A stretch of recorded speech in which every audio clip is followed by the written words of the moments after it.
ಹಾರ್ಮುಜ್ ಜಲಸಂಧಿಯಲ್ಲಿ ಎದುರಾದ ಸಂಕಟದಿಂದ ಇಡೀ ಜಗತ್ತು ತೈಲ ಬಿಕ್ಕಟ್ಟನ್ನು ಎದುರಿಸುತ್ತಿದೆ. ಅಲ್ಲದೆ ಇದೀಗ ಅರಗಿಸಿಕೊಳ್ಳಲಾದ 2 ಕೆಟ್ಟ ಸುದ್ದಿಯು ಭಾರತಕ್ಕೆ ಒಟ್ಟೊಟ್ಟಿಗೆ ಎದುರಾದ ಸನ್ನಿವೇಶವೂ ಬಂದಿದೆ. ಆ ಮಹಾ ಬ್ಯಾಡ್ ನ್ಯೂಸ್ ಏನೆಂದು ನೋಡೋಣ ಬನ್ನಿ.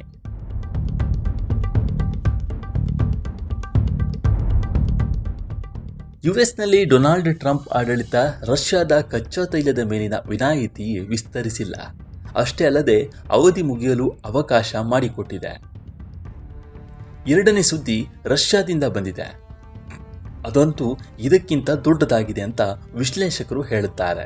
ಯುಎಸ್ ನಿರ್ಧಾರದ ಸ್ಪಷ್ಟ ಅರ್ಥ ಅಂದರೆ ರಷ್ಯಾದಿಂದ ತೈಲ ಖರೀದಿಸುವಲ್ಲಿ ಕೆಲವು ದೇಶಗಳು ಪಡೆಯುತ್ತಿದ್ದ ಸೀಮಿತ ಪರಿಹಾರ ಈಗ ಕೊನೆಗೊಂಡಿದೆ.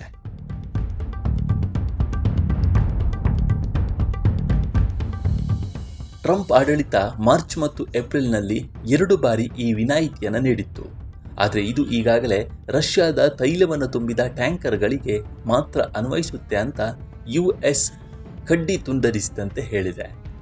ರಷ್ಯಾ, ಉಕ್ರೇನ್ ಮತ್ತು ಇರಾನ್ ಬಿಕ್ಕಟ್ಟಿನಿಂದಾಗಿ ತೈಲ ಪೂರೈಕೆಯಲ್ಲಿ ವ್ಯತ್ಯಯವಾಗಿದ್ದು, ಭಾರತಕ್ಕೆ ರಷ್ಯಾದ ತೈಲ ಖರೀದಿಯ ಮೇಲೆ ಲಭ್ಯವಿದ್ದ ಅಮೆರಿಕದ ವಿನಾಯಿತಿಯನ್ನು ಈಗ ರದ್ದುಗೊಳಿಸಲಾಗಿದೆ. ಉಕ್ರೇನ್ ಯುದ್ಧ ರಷ್ಯಾ ಹಣಕಾಸು ಪಡೆಯುವುದನ್ನು ತಡೆಯಲು ಯುರೋಪ್ ಒತ್ತಡ ಹೇರಿದೆ.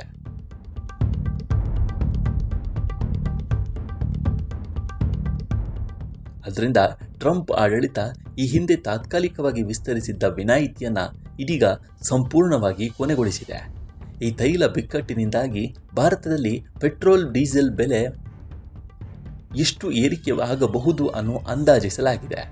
ಹಾಗಾದರೆ ರಷ್ಯಾದಿಂದ ಬಂದ ಮತ್ತೊಂದು ಕಹಿ ಸುದ್ದಿ ಏನು ಗೊತ್ತಾ? ರಷ್ಯಾದ ರಿಯಾಜನ್ ನಗರದಿಂದ ಬಂದ ಮತ್ತೊಂದು ಕಹಿ ಸುದ್ದಿ ಅಂದರೆ ಉಕ್ರೇನ್ ಡ್ರೋನ್ ದಾಳಿಯಲ್ಲಿ ಇಲ್ಲಿನ ಪ್ರಮುಖ ತೈಲ ಸಂಸ್ಕರಣಾಗಾರವನ್ನು ಗುರಿಯಾಗಿಸಿಕೊಂಡು ದಾಳಿಯನ್ನು ನಡೆಸಿದೆ.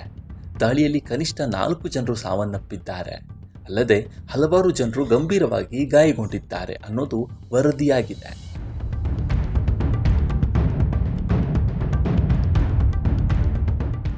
ಈ ರಷ್ಯಾದ ತೈಲ ಡಿಪೋ ಮೇಲಿನ ದಾಳಿ ತೈಲ ಬೆಲೆಗಳು ಮತ್ತಷ್ಟು ಏರಿಕೆ ಆಗಬಹುದು ಅನ್ನೋ ಕಳವಳವನ್ನು ಹುಟ್ಟುಹಾಕಿದೆ. ಮಾಸ್ಕೋ ಟೈಮ್ಸ್ನ ವರದಿಯ ಪ್ರಕಾರ ರಿಯಾಜನ್ ಪ್ರದೇಶದ ಗವರ್ನರ್ ಪಾವೆಲ್ ಮಲ್ಕೋವ್ ದಾಳಿಯನ್ನು ದೃಢಪಡಿಸಿದ್ದಾರೆ. ಅಲ್ಲದೆ ಡ್ರೋನ್ ದಾಳಿಗಳು ಜನವಸತಿ ಕಟ್ಟಡ ಹಾಗೂ ಕೈಗಾರಿಕಾ ತಾಣವನ್ನು ಗುರಿಯಾಗಿಸಿಕೊಂಡಿದೆ ಅಂತ ಹೇಳಿದೆ. ಹೀಗಾಗಿ ಮತ್ತಷ್ಟು ತೈಲ ಬೆಲೆಗಳು ಏರಿಕೆಯಾಗುವ ಸಾಧ್ಯತೆಯು ದಟ್ಟವಾಗಿದೆ. ಇದು ಜನರನ್ನು ಮತ್ತಷ್ಟು ಕಂಗೆಡಿಸಿದೆ. ಈ ವಿಚಾರದ ಬಗ್ಗೆ ನಿಮ್ಮ ಅಭಿಪ್ರಾಯವೇನು ಅನ್ನೋದನ್ನು ಕಾಮೆಂಟ್ ಮೂಲಕ ತಿಳಿಸಿ. ಈ ವಿಡಿಯೋ ಇಷ್ಟವಾಗಿದ್ದರೆ ಲೈಕ್ ಮಾಡಿ, ಶೇರ್ ಮಾಡಿ ಮತ್ತು ನಮ್ಮ NCIB ಚಾನಲನ್ನು ಈ ಕೂಡಲೇ ಸಬ್ಸ್ಕ್ರೈಬ್ ಮಾಡಿ. ಮುಂದಿನ ವಿಡಿಯೋದಲ್ಲಿ ಸಿಗೋಣ. ನಮಸ್ಕಾರ.